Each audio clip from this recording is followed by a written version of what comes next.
তোমরা কি ব্রহ্মাস্ত্র সাজেশনের জন্য প্রস্তুত? ব্রহ্মাস্ত্র সাজেশন বলতে বোঝায় অতি অল্প কয়েকটি প্রশ্ন পড়ে পরীক্ষায় 100% কমন। তো সেরকমই কিছু ব্রহ্মাস্ত্র সাজেশনমূলক প্রশ্ন আজকের এই ভিডিও মারফত তোমাদের সামনে শেয়ার করতে চলেছি। সেই সঙ্গে তোমাদের সুবিধার্থে জানিয়ে রাখি, সাজেশনের যা পিডিএফ সেটা তোমরা ডাউনলোড করতে পারবে যদি আমাদের হোয়াটসঅ্যাপ গ্রুপে যুক্ত থাকো। হোয়াটসঅ্যাপ গ্রুপের লিঙ্ক ডেসক্রিপশন বক্সে রয়েছে। কিভাবে পিডিএফটা ডাউনলোড করবে সেটা জানার জন্য ভিডিওটিকে সম্পূর্ণ দেখতে হবে। ভিডিওটির শেষে আমি জানিয়ে দেবো যে পিডিএফটা কিভাবে ডাউনলোড করতে পারবে, যেখানে প্রশ্নাবলীকে রাখা আছে। তো যাই হোক, শুরু করছি আমাদের আজকের এই স্পেশাল ভিডিওটি। আজকে আমরা কথা বলবো মেজরের তৃতীয় পেপার অর্থাৎ মেজর 7 বাংলা সম্পর্কে। আর মেজর 7 বাংলার সিলেবাসের টাইটেল হচ্ছে বাংলার লোক সংস্কৃতি। তো এই সিলেবাস থেকে আজকের এই ভিডিওটিতে আমরা গুরুত্বপূর্ণ 5 এবং 10 নম্বরের 100% কমনযোগ্য প্রশ্নাবলীর সাজেশন সম্পর্কে তোমাদের সামনে আলোচনা করব। সেই সঙ্গে বেশ কিছু তথ্য তোমাদের জেনে রাখা উচিত। দেখো, বাংলা থেকে 100% যেমনটা বলছি সেটা কিন্তু কার্যকর নয়। যারা কনসেপচুয়াল পড়বে তারাই পরীক্ষায় সম্পূর্ণ স্কোর করতে পারবে। কেন বলছি কথাগুলো আর সাজেশনটা কেন তৈরি করছি? দেখো, আমরা যে সাজেশনটা তৈরি করেছি এখান থেকেও পরীক্ষায় আসলেও কিন্তু আসতে পারে। আমরা বিভিন্ন দৃষ্টিকোণ থেকে বিচার করে যে সমস্ত প্রশ্নাবলীকে আমাদের মনে হয়েছে যে পরীক্ষার জন্য প্রযোজ্য এবং গুরুত্বপূর্ণ সেগুলিকে তোমাদের সামনে শেয়ার করছি। কেউ যদি কনসেপচুয়াল পড়ে থাকো তবেই কিন্তু পরীক্ষায় 100% কমন পাবে। কেন বলছি? কারণ সিলেবাসটা দেখো, সিলেবাস হচ্ছে একটা হিউজ সিলেবাস। আর এই সিলেবাস থেকে 100% কমন পাওয়ার জন্য তোমাদের কিন্তু একদম খুঁটিয়ে খুঁটিয়ে পড়তে হবে, সেটাও আবার কনসেপচুয়াল।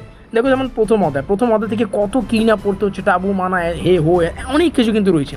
তাও আবার এখানে 4 নম্বর অধ্যায়টা অনেকটাই বড় অধ্যায়। তো এইভাবে কিন্তু আমরা প্রত্যেকটা অধ্যায় থেকে আমাদের দৃষ্টিকোণ থেকে যেগুলোকে মনে হয়েছে যে পরীক্ষার জন্য গুরুত্বপূর্ণ সেগুলো তোমাদের সামনে শেয়ার করছি। তোমরা চাইলে এর বাইরেও কিন্তু প্রশ্ন প্র্যাকটিস করতে পারো, তবে এই প্রশ্নাবলী প্র্যাকটিস করা কিন্তু বাধ্যতামূলক। দেখে নিচ্ছি প্রথমে 5 নম্বরের প্রশ্নাবলী। 5 নম্বরের জন্য আমরা সম্পূর্ণ সিলেবাস থেকে জাস্ট 17খানা প্রশ্নকে রেখেছি। তার মধ্যে প্রথম অধ্যায় থেকে প্রথম 4টা প্রশ্ন রয়েছে।